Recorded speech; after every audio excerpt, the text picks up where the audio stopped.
what a time. There is never any time like the first time. And the Hartford Hawks are going to the NCAA Tournament this year for the first time in program history. They're led by head coach John Gallagher. He's in his 11th season, and he's got the Hawks coming into the tournament on a 5-game winning streak, getting ready to take on, I think, the number 3 ranked team in the entire country, the Baylor Bears. And he's joining us now from Indianapolis at 7:23. I imagine, 6:23 in the morning, Coach. Thank you for getting up early with us. How much sleep have you been getting lately? Not much. We'll sleep in May, as John Rothstein says. It's just such a euphoric time. You have so many different obligations, but we have to get to work. We have a game on Friday.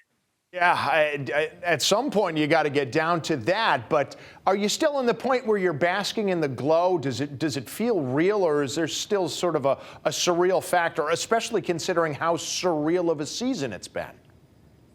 It is surreal, just because, 11 years to get here, 36 years as a program. The former great coach, Jack Fallon, who passed away in the summer, we dedicated this to him and his family. He's the one that had the vision to take us to Division I. One of the great people from our state that's ever lived is Jack Fallon. So we're just honored to get it done. It takes a lot of weight off a lot of people's shoulders. But it is surreal. I would agree with that. I sometimes look out my window at the JW Marriott here in Indianapolis and think, my gosh, we actually did it. I know.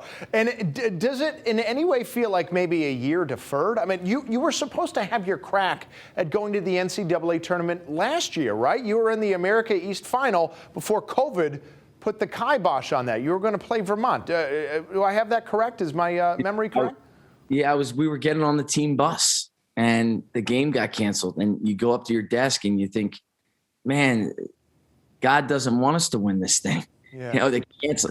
Think about that for a second. You work 10 years and you make memories. Okay. We didn't even have a memory.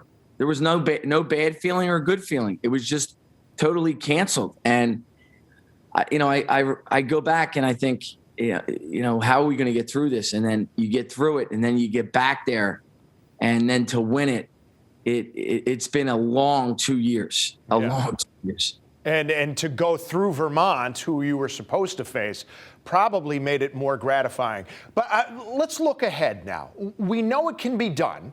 It wasn't that long ago. UMBC as a 16 seed beat Virginia as a 1 seed. Does that help with trying to convince your players that they can win, or do they even need to be convinced? I got to imagine, at least deep in the back of their brains, there might be some intimidation given what you're going into here. I think UMBC does help. They're in our league. We've beaten them. We have a sort of a good rivalry with them. But like in any case, the beginning of these games, by the numbers, you can't come out and play scared. You have to be a team that plays really loose in the first 5-6 minutes. So we'll have practice here in about an hour, and we're going to work on, the first 5 minutes in the game, because you can't get down 10 at the first media timeout. Yeah. So I really believe that it's the start of the game. And then, I do think it helps us playing in the football stadium, Lucas Oil, because they're the best 3-point shooting team in the country. And when you play in those big stadiums, it affects your shooting. Yeah, you're talking to a Syracuse guy who saw a lot of smaller name teams come into the Carrier Dome and not be able to handle that depth perception.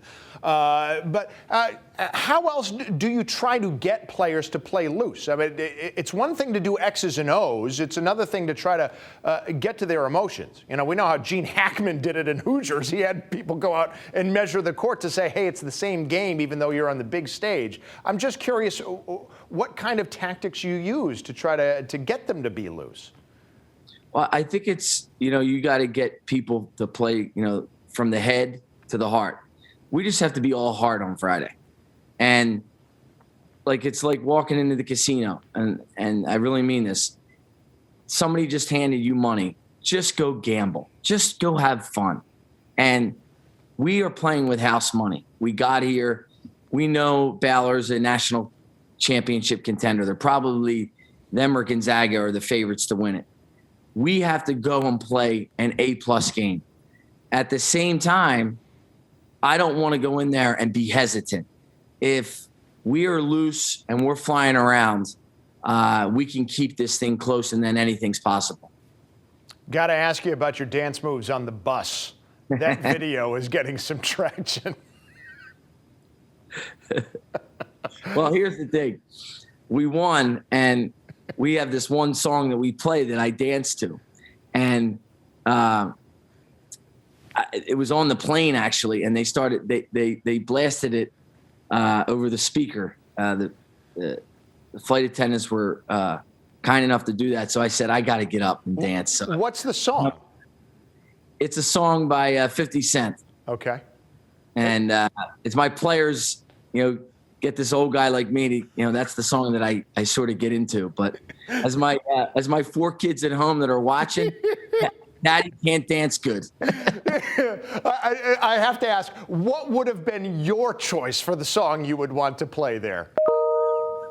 For my choice, probably would have been Springsteen or something, okay. Born to Run or something. But Born to Run. My players, it's 50 Cent. So I got to, and I like the song, actually. That works. It's all about the players. Coach, we will be rooting for you. Of course, we love Connecticut. We are Connecticut. You are Connecticut. And if you could pull off one of the biggest wins in NCAA tournament history, boy, that would be something for your career and for the program and for the players we would never forget. We're the neighborhood school to everybody out there, and we thank you for your support. And we are glad to support you. Thank you for taking the time to join us so early in the morning when we know it's so busy, such a crucial time for you. John Gallagher, head coach of the Hartford Hawks. Thank you again. Thank you.